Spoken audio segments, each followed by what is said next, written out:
दक्षिण पश्चिम एशिया में स्थित एक ऐसा देश जहां 21वीं सदी में भी सुल्तान का शासन चलता है। ऑयल पर बेस्ड इकोनॉमी वाला ये देश अरब जगत का सबसे पुराना इंडिपेंडेंट स्टेट है, जहां की संस्कृति में मेहमान नवाजी, शांत स्वभाव और मिलनसार भाव झलकता है। दोस्तों, बात हो रही है ओमान देश की और इसी ओमान के टॉप 5 शहरों की आज हम बात करने वाले हैं, जहां हर किसी के लिए कुछ न कुछ है। दिलदार लोग भी हैं तो दिलकश नजारे भी। वैसे क्या आप जानते हैं कि दुनिया की दूसरी सबसे बड़ी मस्जिद कौन सी है? या दुनिया के सबसे बड़े कालीनों में शुमार कालीन और दुनिया का दूसरा सबसे बड़ा झूमर कहाँ है? वेल, इन सवालों के जवाब भी आपको आज की वीडियो में मिल ही जाएंगे। तो चलिए फटाफट से अपना सीट बेल्ट बांधे अच्छे से और निकलते हैं ओमान के इन शहरों की शानदार और जानदार डिजिटल सफर पर।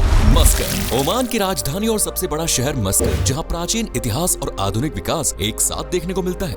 ये शहर एक और तो शाही महल, सुंदर मस्जिदें और ऐतिहासिक किलों के लिए जाना जाता है, तो वहीं दूसरी ओर समुद्री तट, वेस्टर्न कल्चर, आधुनिक इमारतें और बाजारों के लिए 17,03,000 लोगों का घर है। और ये आंकड़ा 1.61% की स्पीड से लगातार बढ़ भी रहा है। मस्कट दरअसल एक अरबी शब्द है जिसका मतलब होता है लंगर या ऐसी जगह जहां जहाज सुरक्षित रूप से डॉक कर सके, और ये नाम शहर के समुद्री इतिहास को दर्शाता है। एक वक्त था जब मस्कट समुद्री व्यापार के लिए एक व्यापारिक बंदरगाह होता था। हालांकि आज भी ये एक पोर्ट सिटी का दर्जा रखता है और मस्कट का प्राकृतिक बंदरगाह चट्टानी पहाड़ियों से घिरा है। ये न सिर्फ व्यापार और जहाजों में ईंधन भरने में काम आता है, बल्कि टूरिज्म को भी बूस्ट करता है। ये शहर आकर्षण का दूसरा नाम है, जहां लोगों को अट्रैक्ट करने के लिए काफी कुछ है, जैसे दुनिया का दूसरा सबसे बड़ा सिंगल पीस कालीन जो सुल्तान कबूस ग्रैंड मस्जिद में बिछा हुआ है। इसे बनाने में पूरे 4 साल लगे और ये 4,343 वर्ग मीटर में फैला है। इस मस्जिद में गैर मुस्लिम्स भी आ सकते हैं और महिलाओं को भी अंदर आने की परमिशन है। इसी मस्जिद में दुनिया का दूसरा सबसे बड़ा झूमर भी है। मस्कट में ओमान का national museum of royal opera house भी स्थित है, जो 2011 से अब तक ओपेरा, सिम्फोनिक संगीत और कई इंटरनेशनल प्रोग्राम्स की मेजबानी कर चुका है। और ये जगह संस्कृति के शौकीनों के लिए बहुत शानदार है। वैसे शानदार तो यहाँ का ओमानी व्यंजन भी है, जैसे एक बारबेक्यू मीट डिश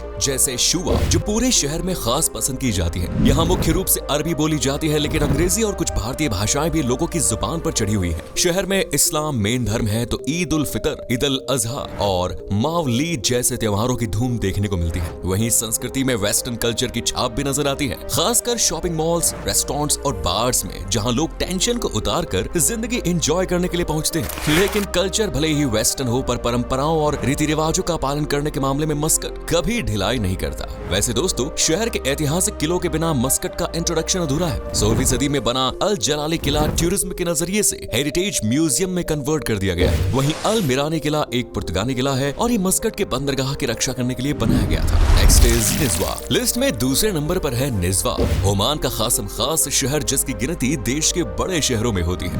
निज़वा अपनी पारंपरिक ओमानी वास्तुकला, सांस्कृतिक दृश्यों, किलों और बाजारों के लिए जाना जाता है। ये शहर कभी व्यापार, धर्म, शिक्षा और कला का केंद्र होता था, जो आज वेस्टर्न हजर माउंटेन्स के पास स्थित है। और इसे ओमान का महत्वपूर्ण मिलन बिंदु भी माना जाता है, जहां से कई ऑफिशियल और बड़े बड़े फैसले होकर निकले हैं। निज़वा ओमान में अद-दखलियाह प्रांत में पड़ता है और इसका सबसे बड़ा शहर भी है। ये शहर देश में ताड़ के पेड़ों के लिए सबसे बड़े क्षेत्रों में से एक माना जाता है। निज़वा में कई स्कूल, कॉलेज और यूनिवर्सिटीज भी हैं, जहां से हर साल लाखों बच्चे सुनहरे भविष्य की चाबी लेकर निकलते हैं, ताकि दुनिया के किसी भी कोने में कामयाबी का ताला आसानी से खुल सके। निज़वा यूनिवर्सिटी में 6,000 के लगभग प्राचीन पांडुलिपियां हैं, जो शहर में सेंटर ऑफ अट्रैक्शन है। निज़वा के बाजार पूरे ओमान में फेमस है, जहां पशुधन और गाय का सबसे बड़ा बाजार भी है। साथ ही मांस, सब्जी, मछली, हैंडीक्राफ्ट, कपड़े, इलेक्ट्रॉनिक चीजें, मशीनरी और ऐसी कोई चीज नहीं है जो निज़वा के बाजार में ना मिले। वहीं जेबेल अख्दर यहाँ देखने के लिए सबसे बेस्ट जगह मानी जाती है। ये जेबेल हजर रेंज की सबसे ऊंची पर्वत चोटियों में से एक है। यहाँ स्थित 4 प्राचीन किलों में से बाहला किला को यूनेस्को द्वारा विश्व धरोहर स्थल के रूप में मान्यता प्राप्त है और ये ओमान का पहला किला है जो हेरिटेज साइट है। वहीं निज़वा फोर्ट भी कुछ कम नहीं। किले के टावर से पूरे शहर को एक ही बार में निहारा जा सकता है। शहर की संस्कृति में पूरी तरह से ओमानी नेचर घुला है। यहाँ ज्यादा चीजें लोग खुद ही डिजाइन करते हैं, जैसे चांदी के खंजर, मिट्टी के बर्तन,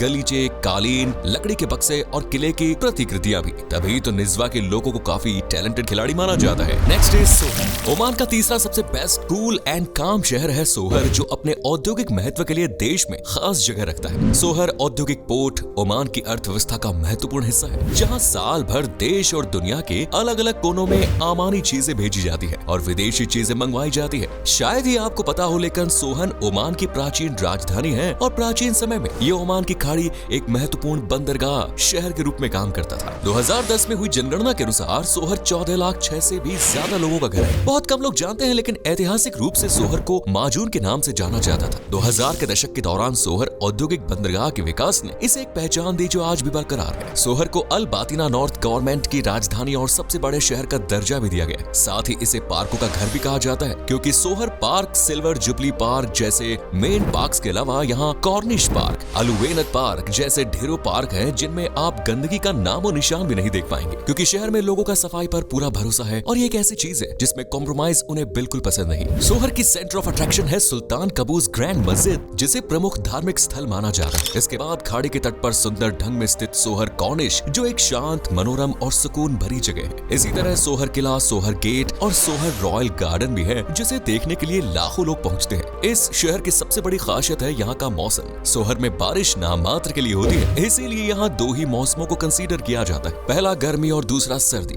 दरअसल शहर की जलवायु सब ट्रॉपिकल ड्राई डेजर्ट है, जिसका मतलब है कि बारिश को भूल जाइए। यहाँ साल में लगभग 69 mm तक बारिश होती है, वो भी जनवरी से फरवरी के बीच, इक्का दुक्का दिनों के लिए। इसीलिए यहाँ टूरिस्ट साल भर आते हैं, लेकिन इसे देखने का सबसे अच्छा समय है अप्रैल, जब सोहर महोत्सव सेलिब्रेट होता है। ये ओमानी संस्कृति, विरासत और परंपराओं का जश्न है, जिसमें संगीत, डांस, खाना, शिल्प, ऊंट और नाव दौड़ जैसी एक्टिविटीज का आयोजन होता है। इसके अलावा हर साल 18 नवंबर को ओमान का नेशनल डे भी सोहर में खूब धूमधाम से सेलिब्रेट होता है। Next is Salalah. अब आपको ले चलते हैं सलालाह में, जिसे ओमान का चौथा सबसे उम्दा शहर माना जाता है, और इसकी खासियत है प्राकृतिक सुंदरता, जिसका खजाना यहाँ भरा पड़ा है। हरे भरे पहाड़, लोबान के पेड़ और समुद्र तटों पर एडवेंचरस एक्टिविटीज। ठंडी ठंडी हवा सलालाह को कई गुना खास बना देती है। एक तरफ जहाँ ओमान के ज्यादातर शहर बारिश में भीगते नहीं है, वहीं सलालाह में जुलाई से सितंबर के बीच बादल जमकर बरसते हैं, जिससे रेगिस्तानी क्षेत्र भी हरियाली से खिल उठते हैं। ओमान की रेगिस्तानी जमीन पर सलालाह हरा भरा स्वर्ग माना जाता है, और ये एग्रीकल्चर के लिए एक आदर्श शहर है। साथ ही इसे अरब की इत्र राजधानी भी कहते हैं, क्योंकि यहाँ लोबान के पेड़ों की खेती होती है, जो परफ्यूम बनाने के काम आते हैं। सलालाह ओमान के दक्षिण में डोफर की कैपिटल सिटी और सबसे बड़ा शहर भी है, जहाँ 4,65,000 से भी ज्यादा लोग बसते हैं। इसे ओमान सल्तनत का तीसरा सबसे बड़ा शहर भी माना जाता है। अगर आप मिक्स कल्चर को एक ही छत के नीचे देखना चाहते हैं, तो सलालाह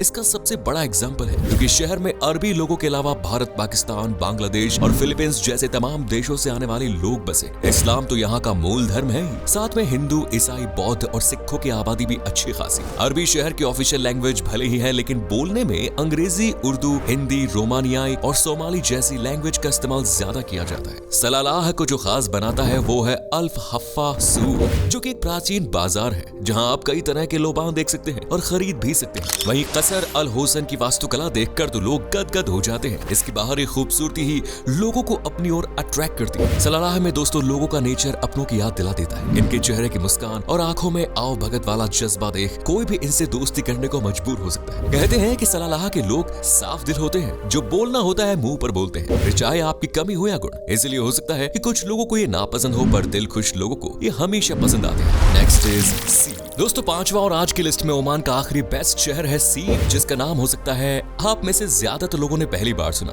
सीब को अल सीब या अस्सीब भी कहते हैं। ये एक तटीय मछली पकड़ने वाला छोटा सा शहर है, जो पूर्वोत्तर ओमान में मस्कट से कई किलोमीटर दूर उत्तर पश्चिम में बसा है। 2025 की एक रिपोर्ट के अनुसार शहर में 4,62,000 से ज्यादा आबादी बसती है, और शहर की खासियतों में royal guard of Oman technical college, Al Baraka Palace, royal अस्तबल और नसीम गार्डन का घर भी है। दोस्तों सीब में लोगों की पहली पसंद है घुड़सवारी, इसके बाद फुटबॉल। यहाँ अल सीब क्लब नाम का एक फुटबॉल क्लब भी है। इसी शहर में 25 सितंबर 1920 को ओमान की इमामत और मस्कट की सल्तनत के बीच सीब संधि भी हुई थी। इसलिए ओमान में सीब की जगह बेहद खास है, जिसे इतिहास के पन्नों में भी सुनहरे अक्षरों में दर्ज किया गया। सीब आज भी ओमान का एक महत्वपूर्ण आर्थिक, हवाई परिवहन और पर्यटन केंद्र है। यहाँ आप सीब सूक और लोकल मार्केट्स में ओमानी कपड़े जैसे डिश दासा और अबाया की खरीदारी कर सकते हैं, जिन्हें पहनकर आप भी ओमान के रंग में रंग जाएंगे। वैसे दोस्तों सीब खाने खिलाने में भी काफी विश्वास रखता है। साथ ही यहाँ समुद्री तटों पर एडवेंचर, नाइट लाइफ को भी एक्सप्लोर किया जा सकता है। अगर आप ओमान में सुरक्षित माहौल की तलाश में निकले हैं तो सी बिल्कुल सही जगह है, इसलिए मौका मिले तो मिस मत करें। वैसे इन 5 में से आपको सबसे ज्यादा पसंद कौन सा शहर है? कमेंट करके बताएं। ऐसे ही वीडियोस देखते रहने के लिए चैनल को सब्सक्राइब करें, बेल आइकन को प्रेस करें। धन्यवाद।